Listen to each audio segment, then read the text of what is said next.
Good evening. I call the regular meeting of the Lakewood City Council of February 23rd, 2015 to order. I would like to welcome everybody here.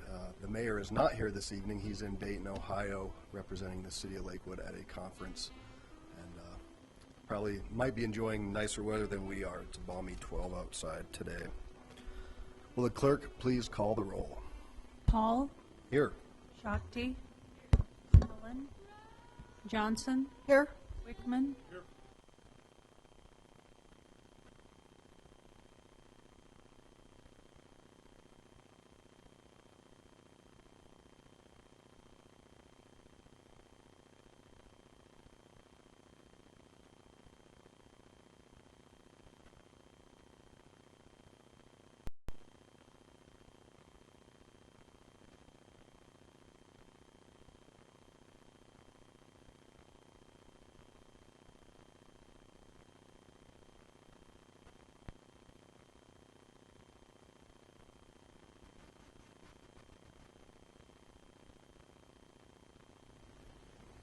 All right, please be seated.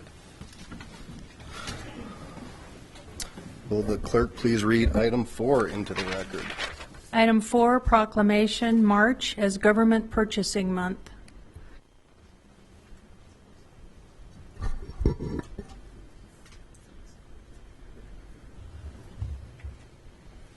All right. I would like to call down Terry Kim's father. Please come down as we celebrate this important proclamation. Go ahead. Proclamation, March as Government Purchasing Month. Whereas government purchasing officials throughout Colorado, including those at the municipal level, are committed to upholding the highest ideals of honor and integrity to ensure that they have the respect and confidence of the public.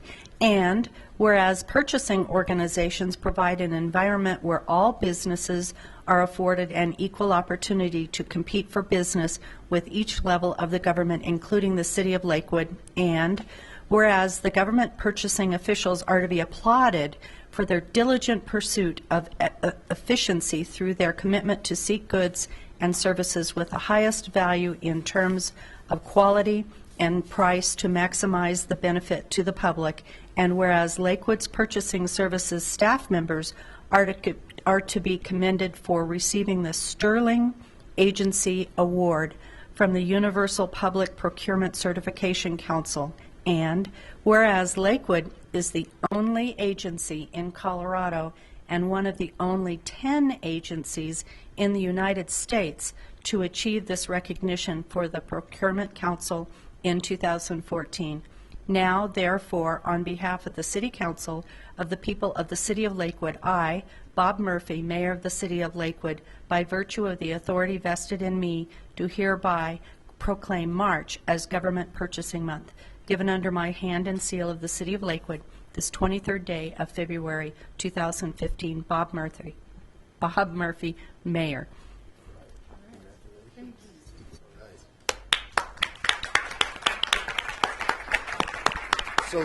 So this month, many municipalities and even the state of Colorado will be recognizing this, but in spirit of the Oscars, we actually get to go one step further. But it's not just the spirit of the Oscars, it's the fact that these folks do such a great job that they were given this award.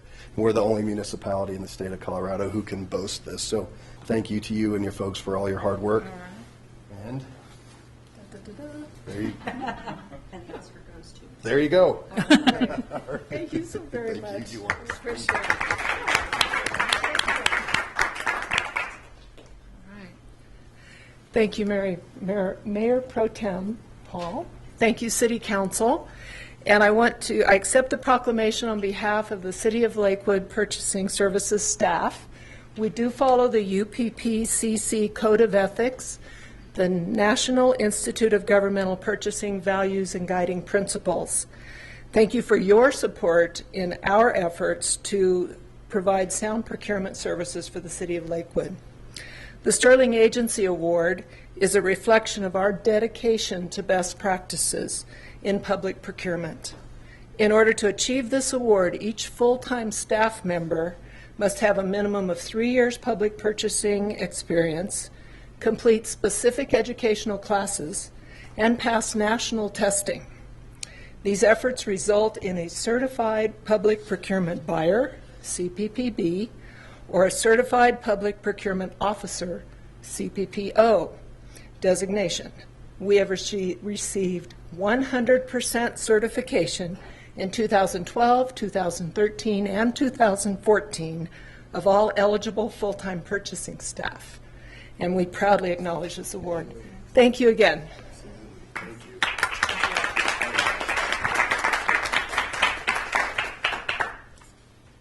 All right, will the clerk please read item 5? Item 5, presentation grant from Heritage Culture and the Arts Alliance. All right, so Mr. Barry, come on down, there he is, all right. He comes bearing gifts, this is a good night. I guess you want me to just say a few words Yes, first? please and then, do, yeah. My name's Dave Barry, for those of you who don't know me. I know a lot of people on the council here. I'm the chair of the HCA Alliance, and what our mission is to provide funding for the HCA division of Lakewood to just help encourage heritage, culture, and the arts in Lakewood. And we're a board, a totally volunteer board, and some of our board members are here. If they would care to join me or stand up, be recognized. Harvey Fleet, Mike Cothra, Audrey Krebs, Debbie Coop. Is someone over there? There she is. Hey, okay. And our sole purpose is just to, again, promote heritage, culture, and the arts. Some of the things that we've done, we've funded part of the diner in the Heritage Center. We've funded the trunk tours. We've funded several building projects and so on. And what we're going to do with this money is it's going to go to outreach programs, museum tours, and scholarships for kids. And I think the trunk program is part of that. There's a Jeffco Teachers Exhibit Awards that we sponsor for their art classes, I believe, and we also sponsor the Maxine Barnes Award for the HCA Volunteer of the Year. So that's where this is going to go. So, Councilman Paul, let's Go ahead we'll and get the good present here. you that. All right. Thank you very much, 2,500. And All right. Well, thank you. And for almost 10 years, the HCA Alliance has had wonderful volunteers who've done many wonderful things to try to enrich the lives of our citizens. So we thank you for that. And one shameless plug. Please. Every year, Yes. we do a gala at the Cultural Center across the way with the wine tasting and food sampling and entertainment, and it's a great time. And if you haven't attended, I would encourage you all to attend. It's a great evening. So It is a great evening, so come if you can. I'm just going to share a couple more things that the HCA has done and supported, and that's restoration of Lakewood's historic fire truck, Big Red. You said the White Way Grill at the Heritage Center. Funds for outreach and scholarships for at-risk students.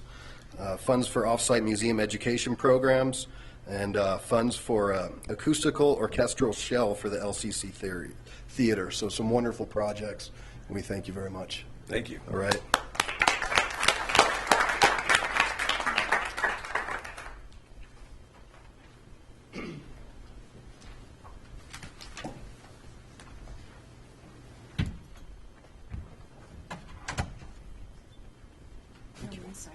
Do we have any Boy Scouts in the audience tonight? I thought so. Mayor Pro Tem Paul? Please stand up. Welcome. Could you tell us who you are, where you go to school, and what we're doing tonight?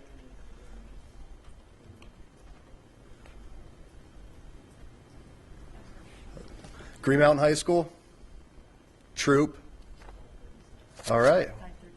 Well, welcome. Thanks for joining us tonight. I'm a fellow Green Mountain alum. So, okay, so moving on. We have reached item 6, public comment.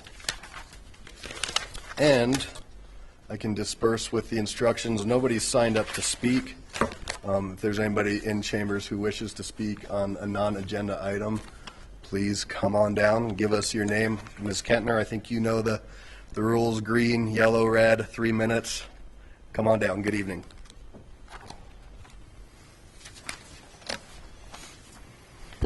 Good evening, Council. Those presentations couldn't have led me in better. I think our elected officials and myself could use some of that training. And I'm Kathy Kentner. I live in Ward 1. About 10 days ago, I attended the Ward 4 meeting. The topic of Tabor was brought up.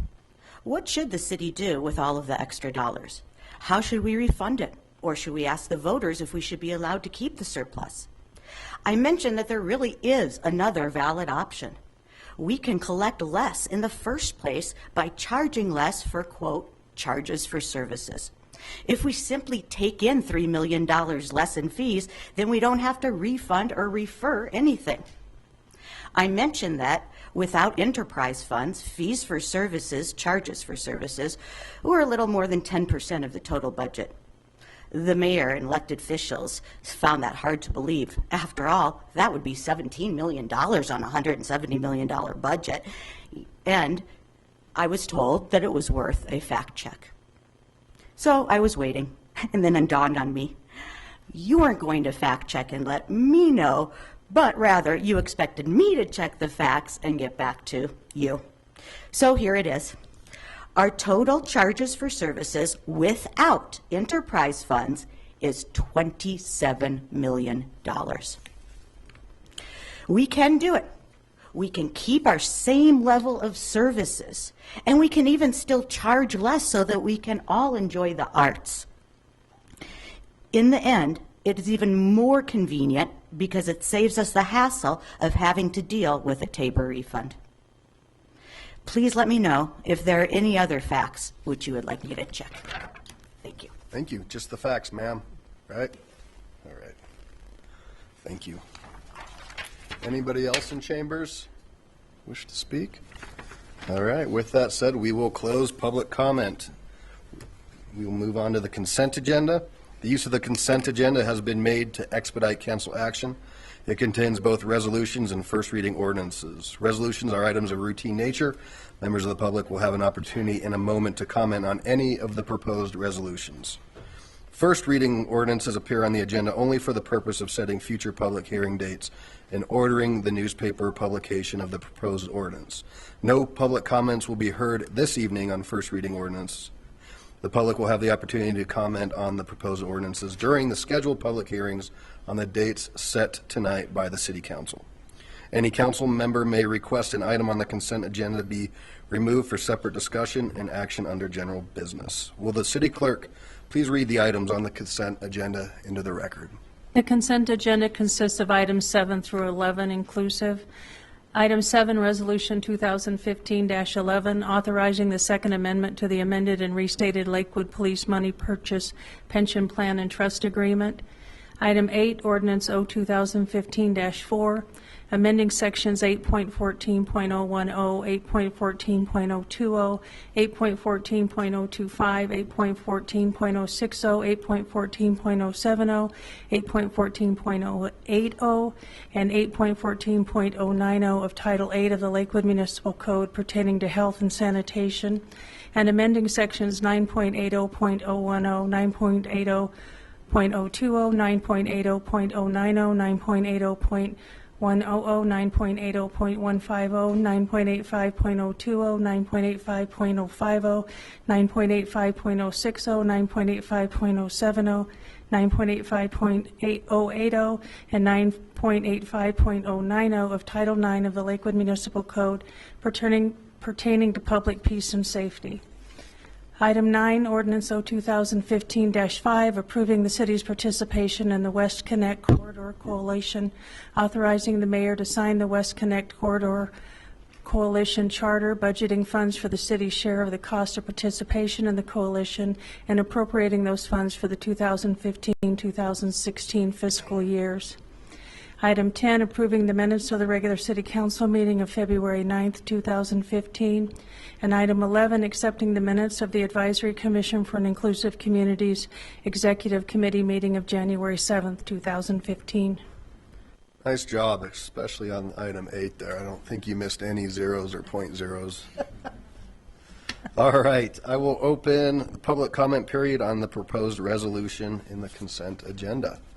Anybody wish to speak? I will close public comment and ask for a motion. Mayor Pro Tem Paul, I move for approval of the council minutes for the acceptance of the minutes of boards and commissions. Order all ordinances introduced on the first reading to be published in the Denver Post with public hearing set for the date included in the ordinance, and for the adoption of resolutions, I don't think we did that, all of which are included in the consent agenda items introduced into the record by the city clerk. Second. All right, there's a motion and a second. Any discussion? Counselor Wickman. Question on the West Corridor. It mentioned the cost was going to be $67,500 a year.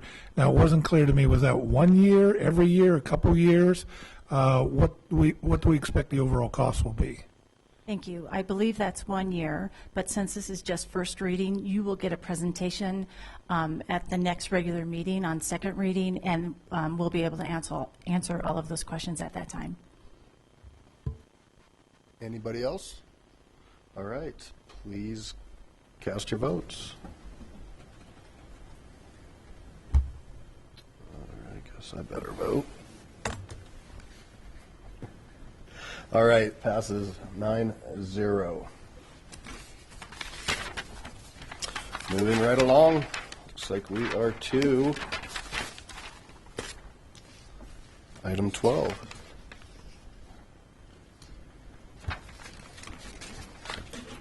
Item 12, Ordinance O 2015-3, amending Title V of the Lakewood Municipal Code regarding business and occupation taxes, and Title III of the Code regarding sales and use taxes. Thank you, and for this we have a presentation tonight. I believe we have Finance Director Dorr. Welcome.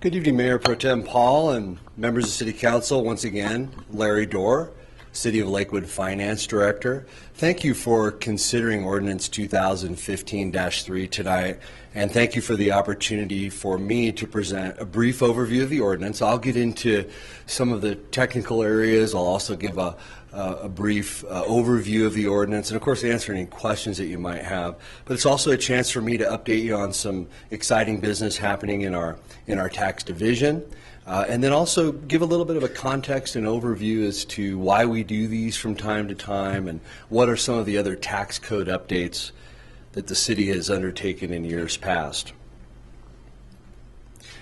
Why do we do these?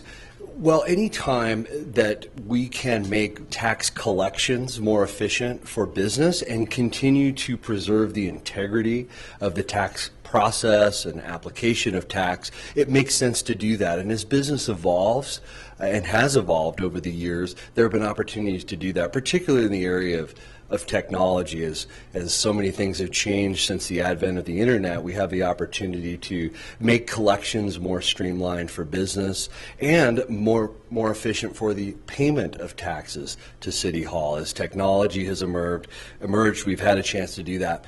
And I'll have examples of each one of these that the city has considered in the last 5 to 10 years as I move along.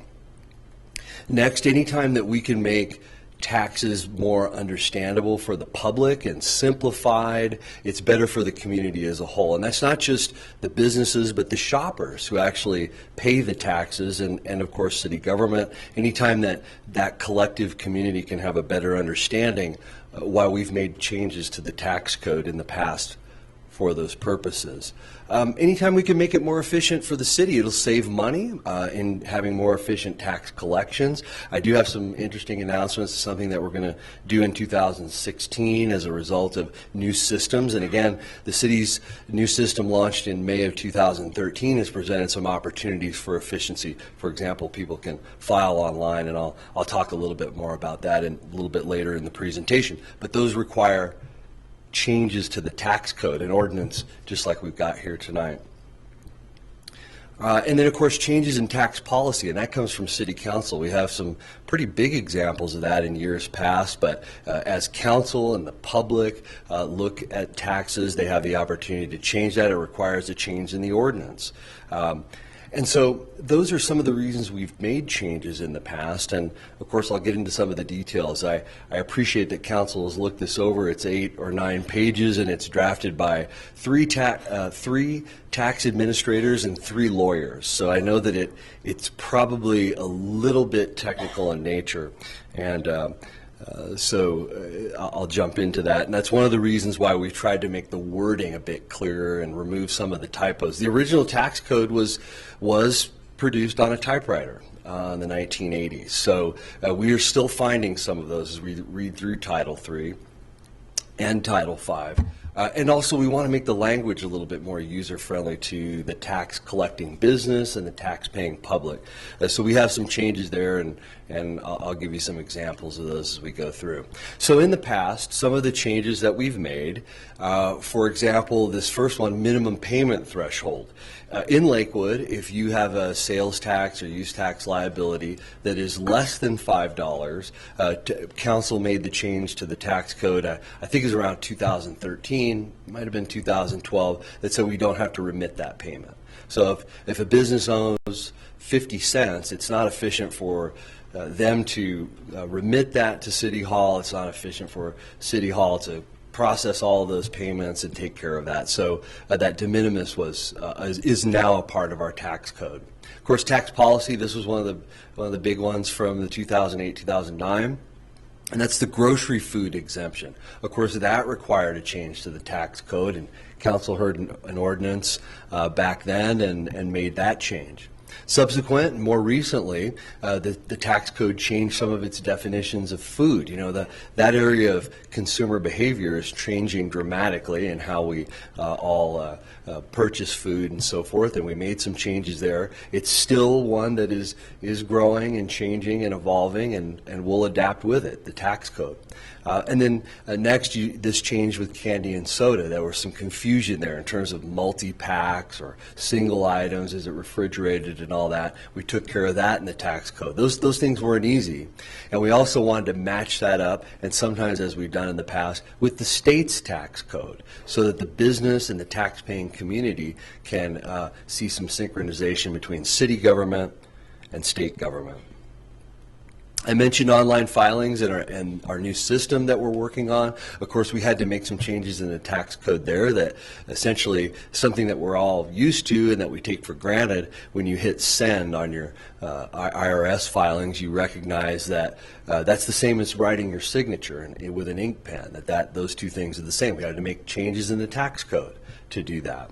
And so a number of examples. This last one, legislature's address database. This was the state legislature created the infrastructure for cities and towns to present an address database so that business would know, hey, I go into that database, I type out an address, I know which municipalities, city, county, what have you, and I can therefore collect the proper taxes and remit those to City Hall. And then if they use those databases, the city has certified that those databases are accurate, and we will indemnify a business that either makes a mistake or the address isn't in there properly and so forth. So that required a tax code change.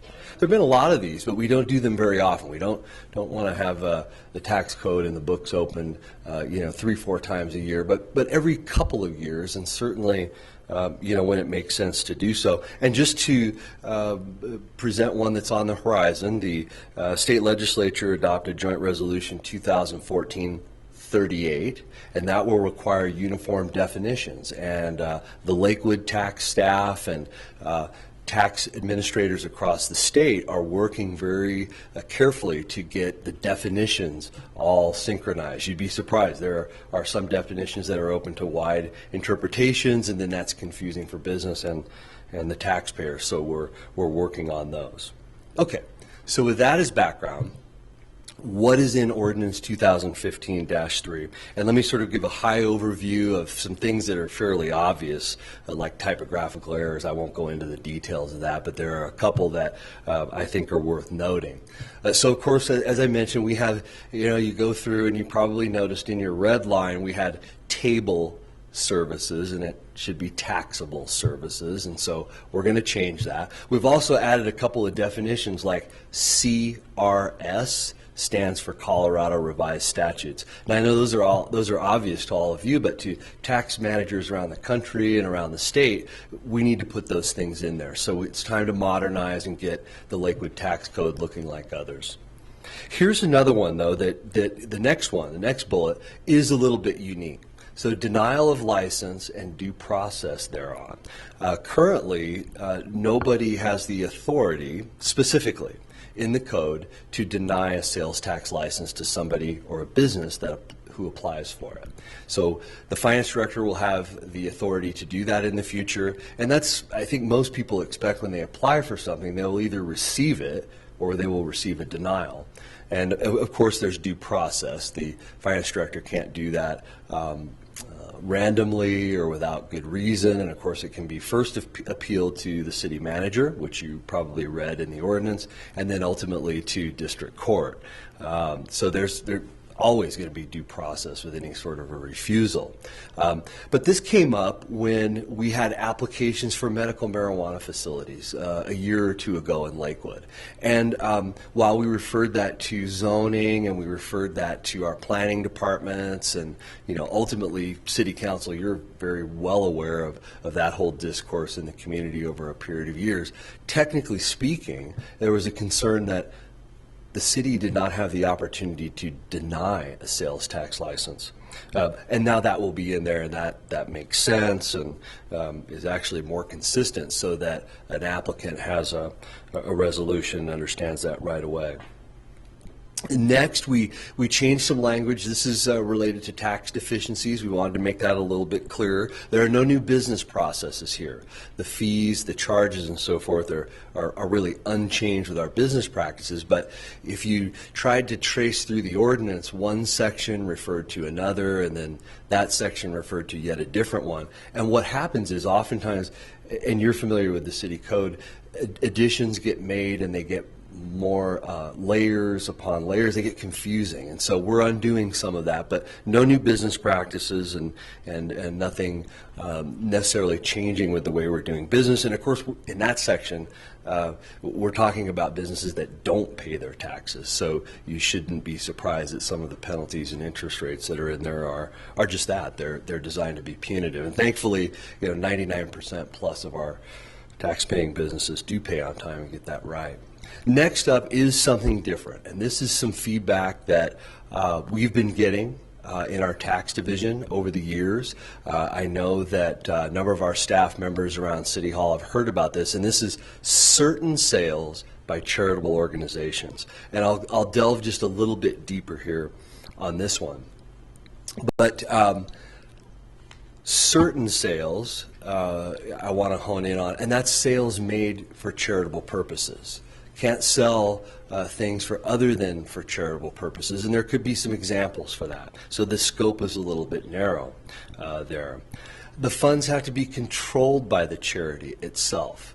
That's a little bit closer to home. That's the charity doing its work day in, day out to raise funds for its mission. Versus let's be honest, we're all familiar with a local restaurant that might take a percentage of proceeds and donate those to charity. Well, the item that you're buying, whatever that might be, is still going to have sales tax on it. Okay, but when you have a charity that is, manning the booth and selling its items, it will have some exemptions. We did limit some of the transactions. I felt that was a prudent recommendation to council. This is something new, and my office and staff and team will continue to monitor the effectiveness of this and find out if something comes outside of those transaction limits. But they're essentially limited to any purchase $5,000 or less and annual activity of $250,000. or less. And that's going to cover, we think, a very wide variety of charities and their various fundraising activities. So if you go to a charity auction, something's for sale, you bid on that and purchase it, or whatever the case may be, there will not be sales tax on that. And but the feeling is, and by the way, we did survey some neighboring communities, the feeling is as it starts to get to the more expensive item, that may or may not make sense. So we're going to try this at this level. We'll monitor that and report back to council. Last but not least, we wanted to limit it to instances where these activities were not happening and were not the principal use of the premise. So look, I'll cut right to the example. That means thrift store in the community, they're charitable, but this is 100% of the activities. Those look and feel like for-profit businesses and might create the impression, at least, of an anti-competitive climate. So we don't want this to be the principal activity of a given location in business. We're going to try this, see how this feels. And this, above all, was really most common in the municipalities that we surveyed across the Front Range and throughout Colorado. So again, this ordinance, it does 5 things. I've covered really, I think, the first 4 at a high level, and then I'll just get into the last one, which is related to the city's business and occupations tax. And before I could describe the changes, I should probably first describe what business and occupations tax even is, because percentage-wise, it's not a very large part of the budget, only a couple of percent, but we have in our budget revenue in the general fund this year of $2.7 million. And of course, that's a fairly substantial amount. And as you also read, this is essentially the telephone tax, which has been in place since the incorporation of the city in 1969. So this has been around. There's not this isn't a new thing, but it is a fairly obscure area. I think all of City Council very, very familiar with sales tax and of course the audience as well, but I want to make sure that what I've got here is sort of on the table. First couple of things is to get the ordinance, which hasn't been changed at all since 1996, to adopt standardized national language, and that is, people aren't using necessarily dial tone and some of the old technology of telephones. So we need to insert a lot of that. But most importantly, and really the reason that this is before you, is to simplify the process for business.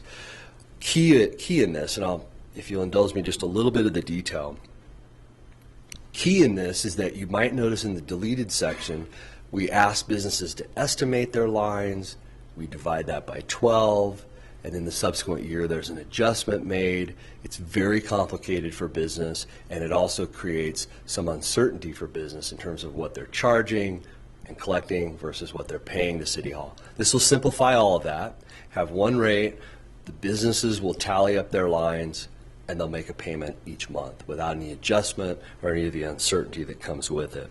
So this process will be welcomed by business. We've gotten some feedback to that effect. So this just makes things much more efficient and transparent.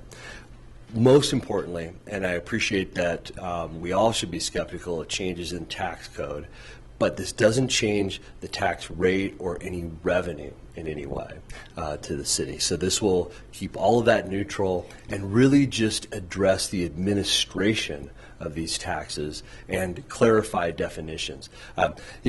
When this ordinance was last addressed, there was only one company providing telephone service in the city of Lakewood, and all of it went through the ground, right? Now we have dozens and dozens of businesses providing telephone service, and that includes the mobile phones, by the way, just to be clear. So that's confusing. There are businesses that come and go and evolve and change, and so it's time to update that.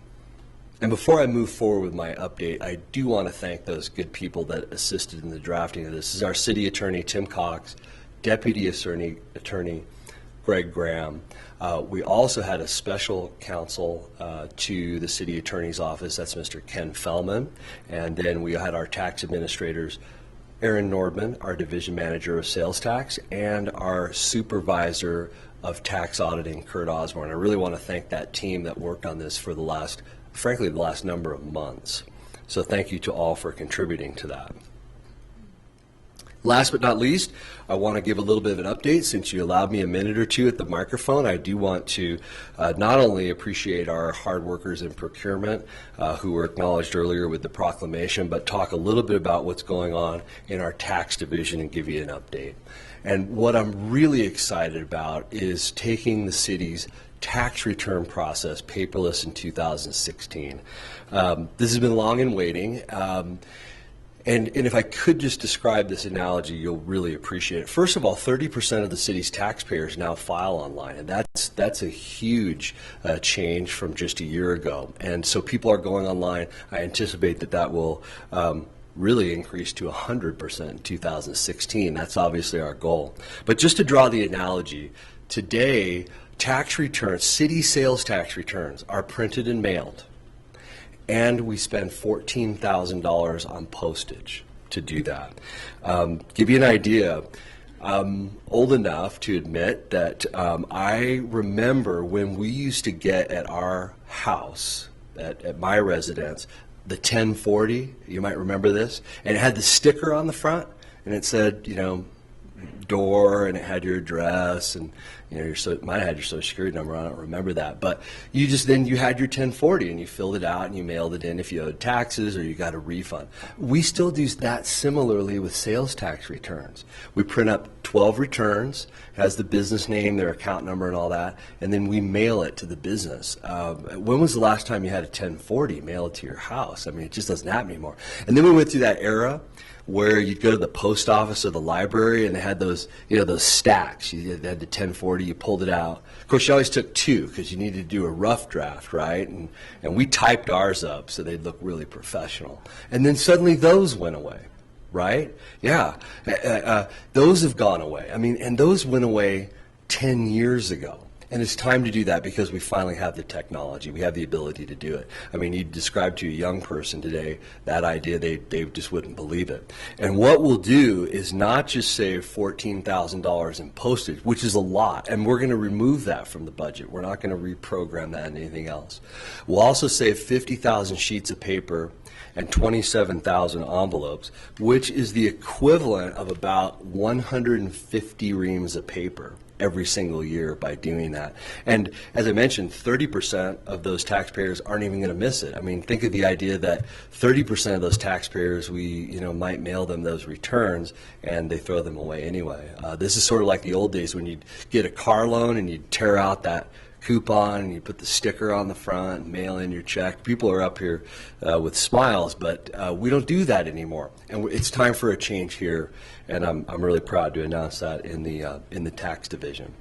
So with that, thank you for your attention. Thank you for considering Ordinance 2015-3. And Mayor Pro Tem, members of City Council, I'd entertain any questions that you have. Thank you. Thank you, Mr. Dorr, and I can attest that I have received my tax notice from the City of Lakewood, so thank you. We will not throw it away. Good. I'm going to go to the public hearing, then I'll come back to questions. Very well. That's okay. Thank you. All right. So anybody in chambers which wish to speak on this subject, come on down. None here, so we will move forward, close public comment, and start with Councilor Wickman. Two things. First, Larry, I want to congratulate you. That's a great job. I've been involved with charity work for decades now, and it's always been a real pet peeve, trying to pay taxes on the good work. And, people have been asking me for so long to do something. I'm glad you guys are doing a good job. Now, I have a question. It's not technically related to the matter at hand, but I can't resist. I see Mr. Feldman's here, and Ms. Kintner raised an interesting issue. On the telephone tax, do we as a city set that tax? And the corollary to that question is, could we lower that tax as part of our Tabor refund? Well, thank you for recognizing the work and presenting the ordinance tonight, Councilman Wickman. I appreciate that, and we do listen. Let's see.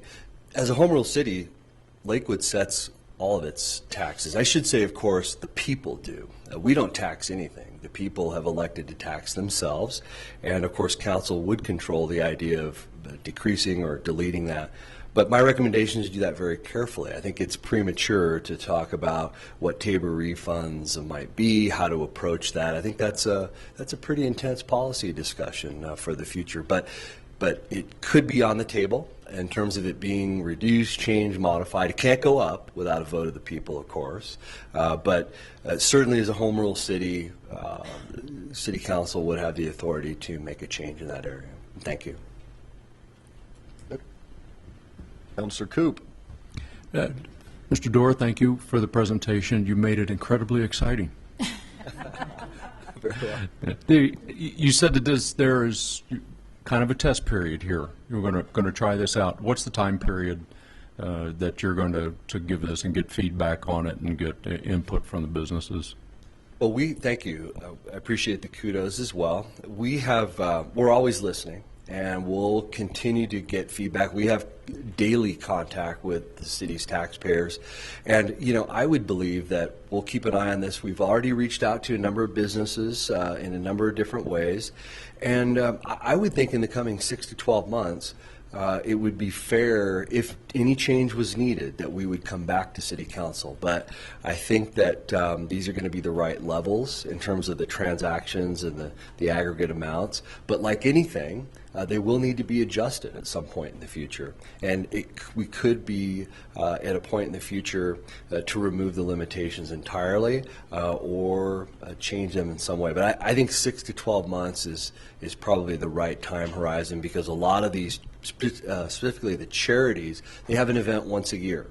And maybe they've just had it in October, or many of them are around the holidays time, and which is a reason for us to implement these now and allow businesses to adjust and charities to adjust to the changes. And so I think 12 months is the proper cycle. Thank you. Council President Harrison. Yes, I just had a question about the telephone tax. I thought I read it somewhere, but I'm confused now. The actual tax is paid through our phone bill when we pay it, correct? And then the phone company turns around and sends that money to the city, correct? That's right. Mm-hmm. Okay. I wanted to make sure that I understood, because what I heard you say is that businesses would actually be writing a check to the city for each line. Yeah, what will change is, rather than estimating the number of lines and then making a true up or an adjustment at some point in the future for the actual number of lines, we won't do that anymore. We'll just say, tell us the number of lines on the last day of the month, and they'll assess a fixed dollar rate as opposed to that number moving around. It will greatly simplify things and be more transparent as well. So those of us who have 4 lines or 5 lines at our businesses, and that's what we have all year long, we're not going to see probably any changes happening in either reporting to the city or anything like that, correct? You shouldn't see any change as a customer of telecommunications services, but the telecommunications companies, wow, they will really see some efficiencies in terms of how they can report to the city and how things work. And frankly, they'll give better customer service as well, because they'll be able to describe the amount of tax. The amount that's paid on the bill is the amount that comes to City Hall, which is currently the case, but how that adjusts and moves over time now is very specifically inflation, as opposed to how many numbers of lines and so forth are out there. So thank you for allowing me to do some technical description there. Thank you. No, that's fine. Thank you. Councilor Roybal. Larry, great presentation. Just have a simple question for you. We talked about the regular landlines and how they're taxed. We talked about the cell phones, the satellite phones, but are we talking about computer telephone numbers? Is there any? Yeah. Going through the internet. Okay. Fortunately, that technology has been around a good while, and the ordinance does address that. If you have a traditional number, if I may say, 303 etc., or 720, which we're all familiar with. Whether it's through the internet protocol or whether it's a mobile phone or an office, that doesn't matter. If it has a billing address in Lakewood and you have a distinct telephone number, for lack of a better description, this tax has applied and it will apply. So no changes there, just to keep it really, really simple. So if it's local telecommunications or telephone services, then that's there. But this doesn't have to do with sort of internet access. This just has to do with telephone services. One other thing, though, since you gave me the opportunity, one of the areas of the technology that is changing quite a lot that is of interest are the prepaid cellular phones, because oftentimes there's no address, and that's a real difficult thing that industry and government and taxpayers are sort of interested in, and how to manage and what that all means. Because anyone who's familiar with prepaid cell phone, there is no bill. There's no billing address, at least my understanding, and maybe they're not all the same. But that's one of the things where you have local citizens, businesses, whatever the case may be, utilizing a prepaid cell phone, and that's something we need to take a look at and make sure that it's fair. Okay? Okay, thank you. Thank you. All right, Mr. Doerr, I just want to thank you and thank your staff as well for putting this together. As Councilor Wickman said, many of us up here have kind of dealt with the bake sale issue, since we've been here, and the fact that folks having a bake sale are supposed to be collecting sales tax. So you've reacted, you've heard, and are trying to make it better, so I appreciate that. And I know our citizens will appreciate that as well. So with that, I'm ready for a motion. I move for the adoption of Ordinance O 2015-3. Second. Is there any discussion? With that, no discussion. Let's vote. Yeah, maybe. Okay, now you can. Look at that. Great job. And passes 9-0. All right. General business? None. None. Executive report? Yes, thank you. I have just one announcement, and that really is to pass on some information from RTD. Now, I did already send an email to you with a PowerPoint presentation, but just for our viewing audience, so that people know the FAIR study that RTD has undertaken is completed, and now they're ready to go into the public process stage.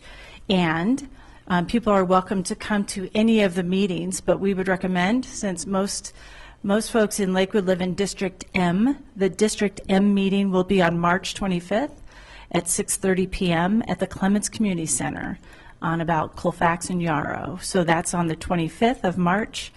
Again, that's District M at the Clements Community Center. This is your chance to review the FAIR study and to give your feedback to the folks at RTD. They'll have a series of, I believe, about 15 public meetings, and then that feedback will go to the RTD board, and they'll make decisions on what the new FAIR structure will be. So if you're interested, please pay attention to that. Thank you. Thank you. So for reports, I just would like to say that I had the opportunity Friday night to go to the West Chambers Chairman's inaugural ball. I got that out. And a few people from the city of Lakewood were honored. Councilor Johnson nominated Rockley Music, and they won the Steve Burkholder Diamond Legacy Award for just longstanding great service to the community. And Jim and Kathleen Curtis of the Village Roaster were also honored as members of the year. So those folks do wonderful things for the community, and Miss Mary Bender was recognized for 25 years worth of membership to the chamber. Councilor Harrison?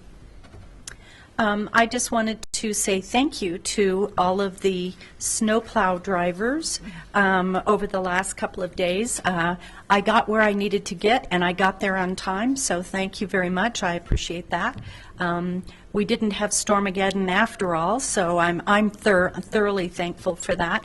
Also, I wanted to say thank you to all the Ward 5 people that we notified Tom and I on Friday evening and said, we're not having a meeting because we think it's going to be horrible Saturday morning. Well, we probably could have had our meeting without any problem, but not according to what they were telling us Friday night. So thank you very much for being so understanding, and we'll make sure that we do meet in March, we hope. Thank you. Shakti? We will have our regular ward meeting the fourth Saturday of the month, and I will miss it because I'll be at a Dr. Cog meeting, but Pete will run the meeting. And then 2 days later, the regular ward meeting, the first Monday of the month, will happen because of the way the days fall. So. Thank you. This Saturday, Ward 1 will be having our Ward 1 meeting. It's 1 week late. Everybody is invited. It doesn't matter what ward you're in. Our very own Jay Hutchinson, who's the Director of Public Works, will be coming. He's going to be speaking to the important issue of stormwater issues. And in Ward 1, we do have some substantial things going on, particularly in the Applewood area. Please come, hear what he has to say, give input, and everybody's invited. 9 o'clock, St. Paul's at 10th and Garrison. Thank you. Wanted a little humor here. Wanted to talk about Karen, your comments about the snow removal. Obviously, you guys did a great job, and I understand about canceling a meeting. We had President's Day holiday, so I went down to Atlanta, Georgia, to visit with my sister, and down there they had a forecast of going below freezing, and they shut down all the schools and everything. There wasn't a single flake the entire time I was there. But some people can handle it and some people can't. Of course, I came back home. There's a foot of snow in my car, so it's great to be home. I know a good car service. Councilor Quinn? Yes, just two quick announcements. First, the nominations for the Lakewood Sustainability Awards are open until March 6th. And the idea behind the Sustainability Awards is to recognize community leadership and sustainability. So if you would like more information, please go to the city's website and click on Sustainability Awards. And then secondly, the public comment, of course, for the sustainability plan and the comprehensive plan update is still open. Go to the center of the City of Lakewood homepage and click on that to submit your comments. Thank you very much. Councilor Coop? Yes, I'd like to congratulate Kit Lammers and everybody else at KLTV8 on the crystal clear picture we now have on Channel 8 and on 880 for the high definition channel, anybody that has Comcast. If I could just pass on a little pass on a question to the city manager. If you could, I've had some citizens comment on the audio, though. Some of the programming is a little low, where you had to turn the TV way up. But it seems like the music is good, music is fine. But if you could just pass that on for me. Yes, you got it. Thank you. Thank you. Pass it on. And congratulations. It was a very good job on everybody. That was a very good, a job well done to everybody that helped make that good picture happen. Thank you. Councilor Barraway, welcome home. Thank you. I just want to thank everybody who came out to the Cops Council and Community Meeting last Tuesday night at the Clements Center. Thank our Lakewood Police Department and RTD for their presentation on safety around the light rail. And most importantly, to thank the Two Creeks Neighborhood Organization who brought lasagna and garlic bread and cookies and all sorts of wonderful things and treated us all to dinner that night. Thank you very much for that. Our next Cops Council Community will be on Tuesday, June 9th. It'll be about the history of the Lakewood Police Department. So hope you can join us then at 6:30. Thanks. Councilor Roybal. Thank you, Cindy. I was there, and it was fantastic. Yes. On another note, I just wanted to reach out to Public Works, street maintenance, and say kudos. Great job on the snow plowing. Our neighborhood is wanting to thank street maintenance for plowing all the streets in the area. One more thing I have is the Jefferson County School District is having two meetings for the Alameda and Jefferson plan, And on Wednesday, February 25th at 6 p.m., Jefferson High School will be having theirs. And on Thursday, February 26th at 6 p.m., Alameda International High School will be having theirs. So I just wanted to mention that. So if you have any questions about the transformation and what's happening in the neighborhood, please go down there and express your opinion. Thank you. Thank you, Counselor. That's some important information. All right, Margie, No report. Mr. Graham, Ms. Hodson. All right, we will adjourn at 7:54 p.m. Thank you.